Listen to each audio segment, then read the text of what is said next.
سامعین محترم، میرے عزیز دوستوں، بزرگوں، نوجوان ساتھیوں، میں نے آپ حضرات کے سامنے قرآن مجید فرقان حمید کی ایک آیت اور نبی علیہ السلام کے فرامین میں سے 2 حدیثیں پڑھی ہیں۔ میرے مسلمان دوستوں، اس مختصر سے وقت میں ترتیب کے ساتھ 2 باتیں آپ حضرات کے سامنے رکھنا چاہتا ہوں۔ سب سے پہلی بات یہ ہے، ہم سب اس بات کو جانتے ہیں، سمجھتے ہیں اور ہمیں یہ بات سمجھائی جا چکی ہے، ایک مرتبہ نہیں کئی مرتبہ، اور ہم میں سے ہر ایک کی عقل بھی یہی کہتی ہے۔ اب آپ کہیں گے پتہ نہیں کیا بات ہے کہ جو ہم میں سے ہر ایک جانتا بھی ہے، ہر ایک کو سمجھائی گئی بھی ہے، ہر ایک کی عقل بھی وہی بات کہتی ہے۔ میرے مسلمان دوستو، بالکل آسان سی بات ہے، وہ یہ ہے کہ ہر وہ کام، ہر وہ عمل، ہر وہ فعل جو میرے اللہ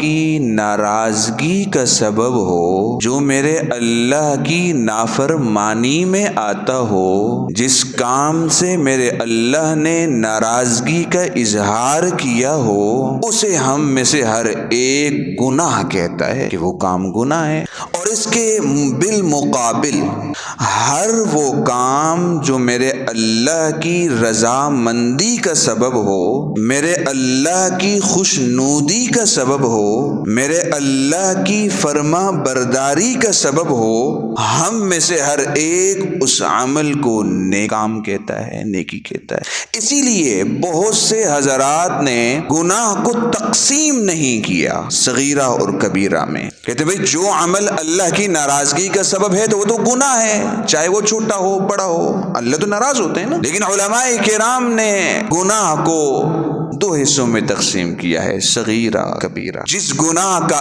اثر کم ہے، جو ہر نیکی سے دھل جاتا ہے، وہ صغیرہ ہے۔ جس گناہ کا اثر زیادہ ہے، قرآن و حدیث میں جس کے اوپر حدود قائم ہیں، چوری ہے حد ہے، زنا ہے حد ہے، شراب ہے حد ہے، جس عمل پر حد ہے، جس گناہ پر حد ہے، علماء کرام نے اس کو کبیرہ کہا ہے۔ لیکن میرے مسلمان دوستو، آپ کو معلوم ہے اس گناہ کا حل کیا ہے؟ گناہ تو پتہ چل گئے، حل کیا ہے؟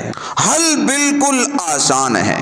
حل یہ ہے، گناہ کو چھوڑ دو۔ حل کیا ہے؟ گناہ کو چھوڑ دو، چھوٹا سا حل ہے بس۔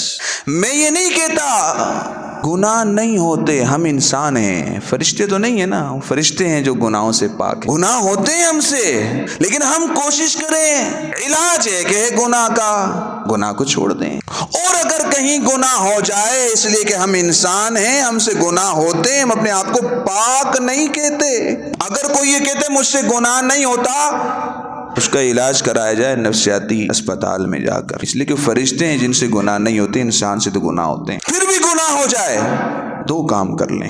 نمبر 1، گناہ کے بعد فوراً سے کوئی نیک عمل کر لیں۔ ان الحسنات یذہبن السیئات، نیکی آئی گناہ گیا، پانی آیا آگ گئی، نیکی آئی گناہ گیا، گناہ ہو گیا ہے، فوراً سے کوئی نیک عمل کر لیں۔ ان الحسنات یذہبن السیئات۔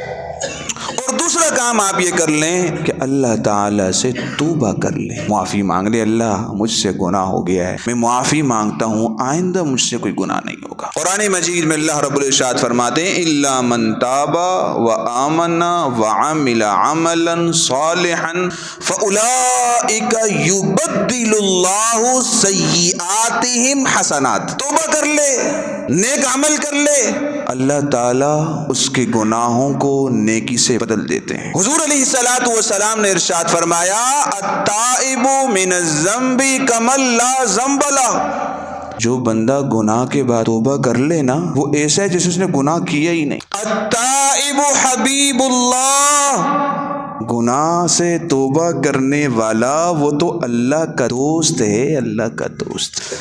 لیکن میرے مسلمان دوستو، وقت مختصر ہے، میں اپنی بات کو آگے بڑھاتا ہوں۔ جو آدمی گناہ کرنے کے بعد توبہ نہیں کرتا، یاد رکھیے ہر عمل کا اثر ہوتا ہے کہ نہیں ہوتا؟ ہر عمل کا اثر ہے، نیکی کا اپنا اثر ہے، گناہ کے بھی اثرات ہیں۔ آپ دوائی کھاتے ہیں، بیکار دوائی کھا لیں، ایکسپائر دوائی کھا لیں، خراب دوائی کھا لیں، اثر مرتب ہوتا ہے کہ نہیں؟ آدمی بیمار ہو جاتا ہے، بعض اوقات تو انتقال کر جاتا ہے۔ آپ طاقت کی دوائی کھائیں، اثر مرتب ہوتا ہے کہ نہیں؟ انسان کا جسم توانا ہو جاتا ہے۔ میرے مسلمان دوستو، اسی طرح گناہوں کے بھی اثرات مرتب ہوتے ہیں اگر گناہوں سے توبہ نہ کی جائے۔ علماء نے 3 اثرات لکھے ہیں، مختصر عرض کروں۔ نمبر 1، اللہ تعالی ناراض ہو جاتے ہیں۔ جو شخص گناہ کر لے، گناہ کے بعد توبہ نہ کرے، اللہ تعالی ناراض ہو جاتے ہیں۔ آپ نے کئی علماء سے، تبلیغی جماعت والوں سے سنا ہوگا کہ ہم سے پہلے کے زمانے کی امتوں میں ان کی قوموں کو فلاں فلاں فلاں فلاں عذاب ہوئے، آسمانوں پر اٹھا کر پٹخ دیے گئے، بندر بنا دیے گئے، ان پر پتھروں کی بارش ہوئی، وغیرہ وغیرہ وغیرہ وغیرہ۔ ایک سوال کروں، ان کے ساتھ یہ کیوں ہوا؟ یہ کیوں ہوا ان کے ساتھ؟ جواب ایک ہے مختصر سا، اللہ تعالیٰ ان سے ناراض ہو گئے تھے۔ اللہ تعالیٰ ان سے ناراض ہو گئے تھے۔ ناراضگی کا نتیجہ کیا ہوا؟ عذاب میں مبتلا ہو گئے، عذاب میں مبتلا ہو گئے۔ یوں بھی سمجھ نہیں آیا، آپ کہیں کام کرتے ہیں، کسی کے پاس ملازم ہے، آپ کا وہ مالک، وہ سیٹھ آپ سے ناراض ہو جائے، آپ کتنی ٹینشن میں پڑ جاتے ہیں، یار میرا مالک مجھ سے ناراض ہو گیا، کہیں کام سے نکال نہ دے۔ وہ اللہ تعالیٰ جس نے ہمیں پیدا کیا، جس نے اس کائنات کو پیدا کیا، اس کی ناراضگی کس پر ہے؟ گناہ کر کے توبہ نہ کرنے پر میرے رب ناراض ہو جاتا ہے۔ قرآن مجید میں اللہ رب العزت فرمایا وَرِضْوَانٌ مِّنَ اللَّهِ اکبر، اللہ تعالیٰ کی رضامندی بہت بڑی چیز ہے کہ نہیں ہے؟ اللہ راضی، سب کچھ حاصل ہے۔ اللہ کی ناراضگی بہت بری چیز ہے، بہت بری چیز ہے۔ تو میرے مسلمان دوستو، پہلا اثر گناہ کر کے توبہ نہ کرنے پر یہ ہوتا ہے کہ اللہ تعالیٰ ناراض ہو جاتے ہیں، اللہ تعالیٰ ناراض ہے۔ اور دوسرا اثر گناہ کر کے توبہ نہ کرنے پر یہ ہوتا ہے کہ آدمی کا دل بے سکون ہو جاتا ہے، سکون چھن جاتا ہے۔ ظاہری طور پر اس کے پاس آسائش کے، سکون کے تمام چیزیں موجود ہوتی ہیں، لیکن میرے مسلمان دوستو پھر بھی اسے سکون حاصل نہیں ہوتا۔ بہترین بنگلے میں بیٹھا ہے، بہترین اے سی والے کمرے میں بیٹھا ہے، بہترین کروڑوں روپے کی گاڑی میں بیٹھا ہے، خوبصورت عمدہ سے عمدہ لباس پوشاک پہن رکھی ہے، لیکن دل میں سکون نہیں ہے، بے چین ہے، پریشان ہے۔ میرے مسلمان دوستو، پیچھے وجہ کیا ہے؟ گناہ کر لیا ہے، گناہ کے بعد توبہ نہیں کی، دل بے سکون ہے۔ آج ہم میں سے بہت سے لوگ آتے ہیں، ملتے ہیں، کہتے ہیں مولوی صاحب دل کو سکون نہیں ہے۔ میرے مسلمان دوستو، اللہ کے سامنے توبہ تائب ہو جائیں، سکون دل میں اللہ ڈال دیں گے، سکون دل میں اللہ ڈال دیں گے۔ میرے مسلمان دوستو، یہ اثر پیدا ہوتا ہے اس وقت جب انسان گناہ کر کے اللہ تعالیٰ کے سامنے توبہ تائب نہیں۔ اور تیسرا اثر یہ پیدا ہوتا ہے جو علماء نے لکھا ہے کہ جو انسان گناہ کر کے توبہ نہیں کرتا، اس کا دل سخت اور سیاہ ہو جاتا ہے، دل سخت اور سیاہ ہو جاتا ہے۔ اب ہمیں کیسے پتہ چلے گا کہ بابا ہمارا دل سخت اور سیاہ ہو چکا ہے؟ یہ کیسے پتہ چلے گا؟ علماء کرام نے لکھا ہے کہ جب آپ دیکھو آپ کوئی گناہ کا کام کرتے ہوئے جھجک نہیں رہے، بغیر جھجکے گناہ کر رہے ہیں، سمجھ جاؤ آپ کا دل سخت ہو چکا ہے، سیاہ ہو چکا ہے۔ ایک وقت ہوتا ہے نا، انسان موبائل چلا رہا ہے، سامنے اگر کوئی غیر محرم کی تصویر آ گئی تو فوراً جھجک کر ہٹا دیتا ہے، لیکن یہ رفتہ رفتہ انسان ایسی جگہ پر پہنچ جاتا ہے کہ انسان کے سامنے وہ چل رہی ہے اور دیکھ رہا ہے بغیر کسی جھجک کے، سمجھو دل سخت ہو چکا ہے، دل پر سیاہ نقطے پڑ چکے ہیں، مکمل سیاہ ہو چکا ہے۔ جب گناہ کرتے ہوئے دل جھجکے نا، سمجھ جاؤ ہمارا دل سخت ہو چکا ہے۔ نمبر 2، جب ہم کسی نیک عمل کو بوجھ سمجھیں، مسجد میں آ رہے ہیں، فوراً سے نکلنے کی کوشش میں ہیں، کسی طرح نکل جائیں، نماز میں کھڑے ہو رہے ہیں، فوراً سے سلام پھیرنے کی کوشش ہے کہ مختصر سے مختصر نماز پڑھی جائے اور جایا جائے، قرآن مجید اٹھا رہے ہیں، تلاوت ہم سے نہیں ہو پا رہی۔ میرے مسلمان دوستو، یہ آپ نہیں کر رہے، یہ نہ سمجھے بھائی میرا دل نہیں لگ رہا، میں قرآن نہیں پڑھ سک رہا، نہیں، آپ کا دل اتنا سیاہ ہو چکا ہے، اتنا پتھر دل ہو چکا ہے کہ اب اللہ تعالیٰ آپ کو اس کام کے لیے قبول ہی نہیں کر رہے۔ توفیق اللہ کی توفیق سے ہر نیک عمل ہوتا ہے، اس بات کو یاد رکھیے گا۔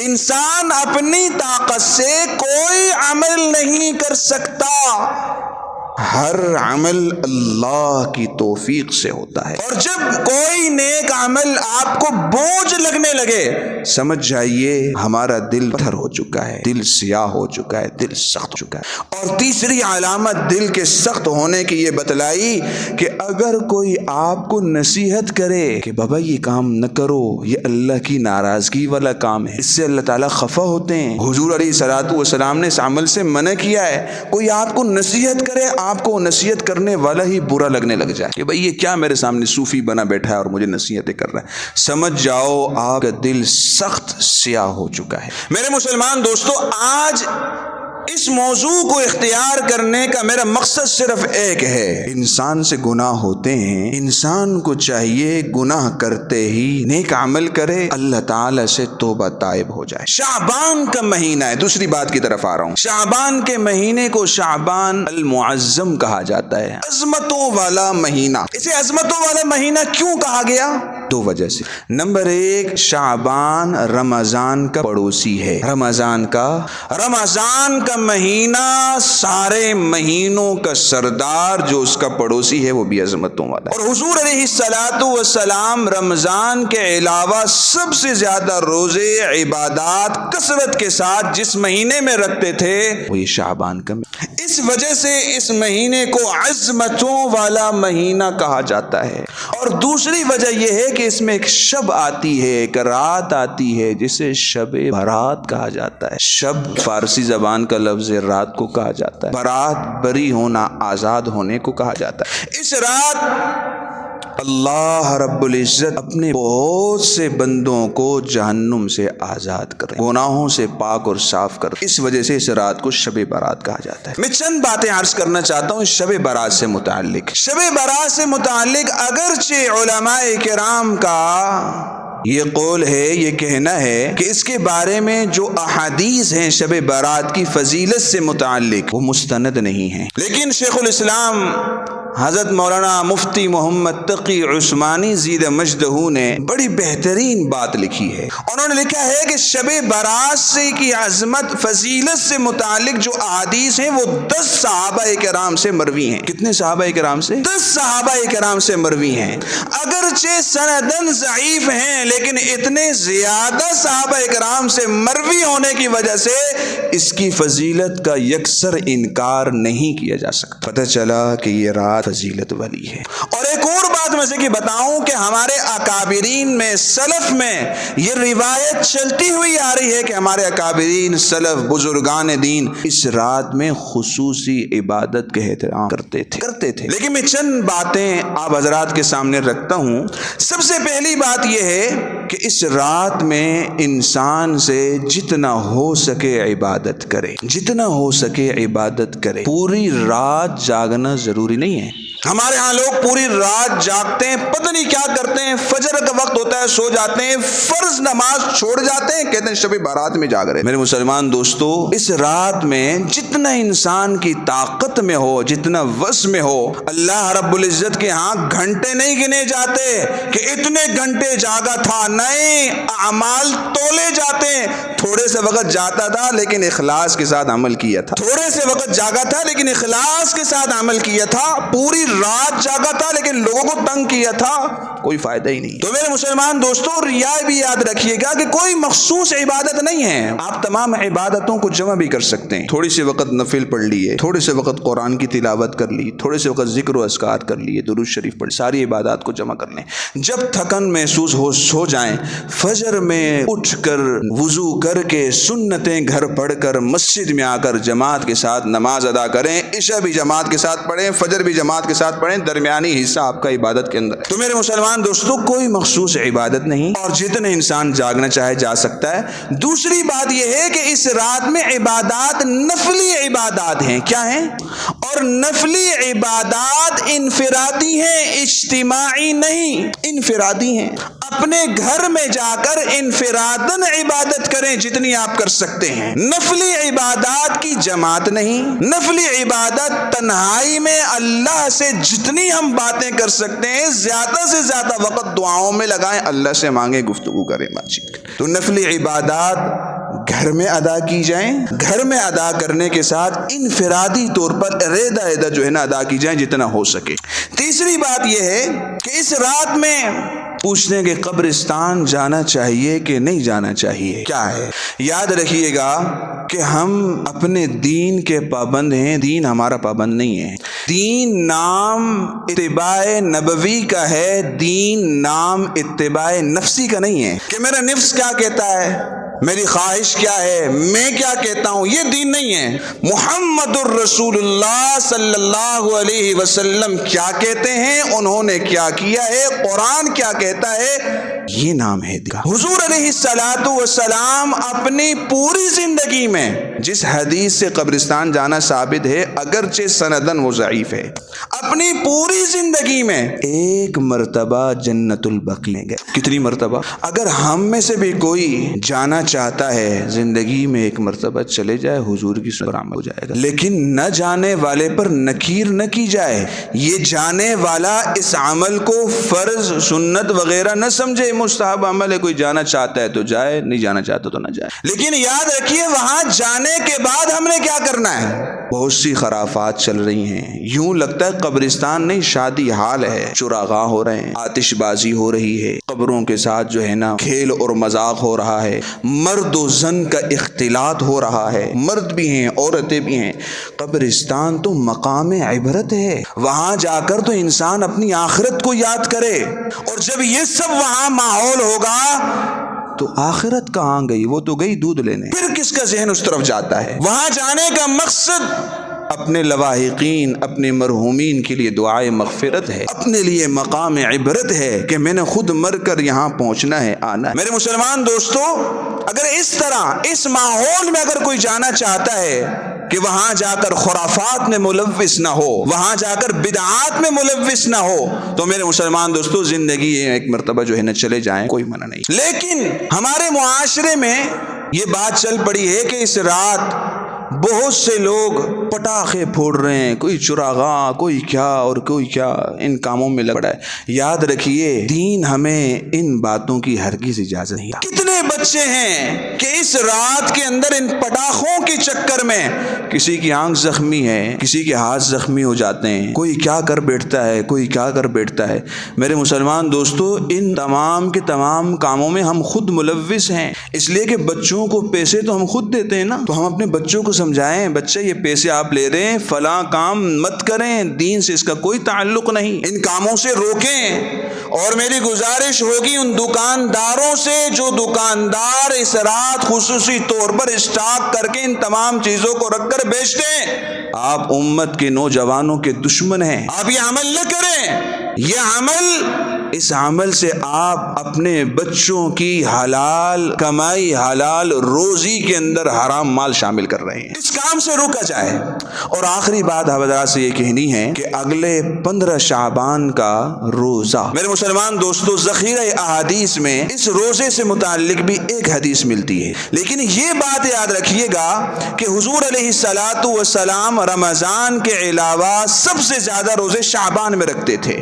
اگر ہم شعبان میں روزے رکھیں اس نیت سے کوئی مذائقہ نہیں. اور ویسے بھی حضور علیہ الصلوۃ والسلام ہر مہینے کے ایام میں 20, 13, 14, 15 ہر مہینے کی 13, 14, 15 تاریخ کو روزے رکھتے تھے. ہم بھی رکھنے والے بن جائیں 13, 14, 15, کوئی منع نہیں. ہاں بالخصوص اس دن کی اگر کوئی فضیلت ہو تو میرے مسلمان دوستو کوئی صحیح حدیث اس چیز سے متعلق موجود نہیں ہے. آخری بات کہہ کر آپ حضرات سے اجازت چاہوں گا, وہ یہ ہے کہ اس رات اللہ رب العزت اپنے بہت سے بندوں کی بخشش فرماتے ہیں, بہت سے بندوں کی. لیکن چند ایسے بد نصیب لوگ ہیں جن کی بخشش اس عظیم الشان رات کے اندر بھی نہیں ہوتی. اچھا وہ کون ہیں؟ سب سے پہلا آدمی ہے مشرک. مشرک جو اللہ تعالیٰ کے ساتھ کسی اور کو شریک کہتا ہو، چاہے وہ عبادت کے اندر، چاہے وہ مانگنے کے اندر، چاہے وہ کسی بھی فعل کے اندر. مشرک کی مغفرت اس رات بھی نہیں ہوتی. اور دوسری، والدین کا نافرمان. والدین اللہ تعالیٰ کی نعمتوں میں بہت بڑی نعمت ہیں، بہت بڑی. جنہیں حاصل ہیں وہ تو اس دنیا میں جنتی ہیں کہ ان کی خدمت کر کے جنت کما لیں، اور جن کے نہیں ہیں ان کے لیے دعا کر لیں. والدین کا جو نافرمان ہے، اللہ رب العزت اس رات میں ایسے شخص کی بخشش نہیں کرتے. تیسرے نمبر پر ہے ناحق قتل کرنے والا قاتل. اللہ رب العزت اس رات ناحق قتل کرنے والے قاتل کی بھی بخشش اور مغفرت نہیں فرماتے. اسی طرح اس رات اللہ رب العزت شرابی کی بھی مغفرت نہیں فرماتے. اگر ہم میں سے کوئی ہے ایسا یا ہمارے جاننے والا جو اس شراب کی لت میں پڑا ہوا ہے، میرے مسلمان دوستو، آج سے ہی ہم کوشش کریں کہ ہم خود اگر ہیں تو ملوث ہیں تو اس سے بچ جائیں. ہمارا کوئی جاننے والا اس پیشاب کے اندر اس کی لت میں پڑا ہے تو وہ بچ جائے. حدیث قدسی ہے، اللہ رب العزت نے قسم کھا کر ایک بات ارشاد فرمائی. اللہ رب العزت نے ارشاد فرمایا، میری عزت کی قسم، میرے جلال کی قسم، میری کبریائی کی قسم، میری بلندی کی قسم، میں کل قیامت کے دن شرابی کو گندی پیپ اور سڑا ہوا جو ہے نا خون وغیرہ پلاؤ. میرے مسلمان دوستو، اگر ہم میں سے کوئی شخص اس شراب کی لت میں ملوث ہے، یا ہمارا کوئی ساتھی یا ہمارا کوئی جاننے والا یا خود کوئی ایسا دکاندار ہے جو یہ کاروبار کرتا ہے، میرے مسلمان دوستو، نشہ آور چیزیں جتنی بھی ہیں یہ فروخت کرنے والے انسانیت کے دشمن ہیں، یہ ہماری نوجوان نسل کے دشمن ہیں. یاد رکھیے گا، جو شخص نوجوان نسل کا دشمن ہو، ملک و ملت کا دشمن ہو، میرے مسلمان دوستو، وہ اپنی کمائی پر نظر ثانی کرے، وہ اپنی کمائی پر نظر ثانی کرے. اور اسی طرح میرے مسلمان دوستو، اس رات اللہ رب العزت شلوار ٹخنوں سے نیچے لٹکانے والے کی بھی مغفرت نہیں فرماتے. ہم اس چیز کو بہت ہلکا سمجھتے ہیں، بہت ہلکا. مسجد میں آ رہے ہیں، نماز پہ کھڑے ہو رہے ہیں تو شلوار اوپر کر رہے ہیں، باہر چل رہے ہیں تو شلوار ٹخنوں سے نیچے، حالانکہ یہ بہت بڑا گناہ ہے، بہت بڑا. تو یاد رکھیے، اگر ہم اس گناہ میں ملوث ہیں تو ہم پہلے سے توبہ تائب ہو جائیں اور آئندہ اس گناہ سے بچ جائیں. اور اسی طرح اس رات اللہ رب العزت زنا کرنے والے کی بھی بخشش نہیں فرماتے. زنا کرنے والے کی بھی بخشش نہیں فرماتے، چغل خور کی بھی بخشش نہیں فرماتے. اسی طرح کینہ پرور جو لوگوں کے لیے اپنے دل کے اندر بغض رکھتا ہو، اللہ رب العزت ایسے کینہ پرور کی بخشش نہیں فرماتے. میرے مسلمان دوستو، ہمارے لیے ضروری ہے کہ ہم اس رات کے آنے سے پہلے ان گناہوں سے خود بھی بچ جائیں، اور ہمارے جاننے والا اگر کوئی اس گناہ کے اندر ملوث ہے اسے بھی جو ہے نا بچانے کی کوشش کرنے والے بن جائیں. میں آخری بات کہہ کر آپ حضرات سے اجازت چاہتا ہوں، وہ یہ ہے کہ انشاءاللہ 13 فروری آئندہ آنے والی جمعرات کو کراچی کا تبلیغی اجتماع شروع ہونے والا ہے، جس کے اندر ہم خود بھی شریک ہوں، ہم اپنے ساتھ اپنے جاننے والوں کو بھی شریک کریں. انشاءاللہ اس تبلیغی اجتماع میں شرکت کی برکت سے پورے دنیا کے اندر دین کا جتنا بھی کام ہو رہا ہوگا ہم سب کو اس میں حصہ بن جائے گا. اللہ تعالی ہم سب کو سمجھنے کی اور عمل پیرا ہونے کی توفیق نصیب فرمائے.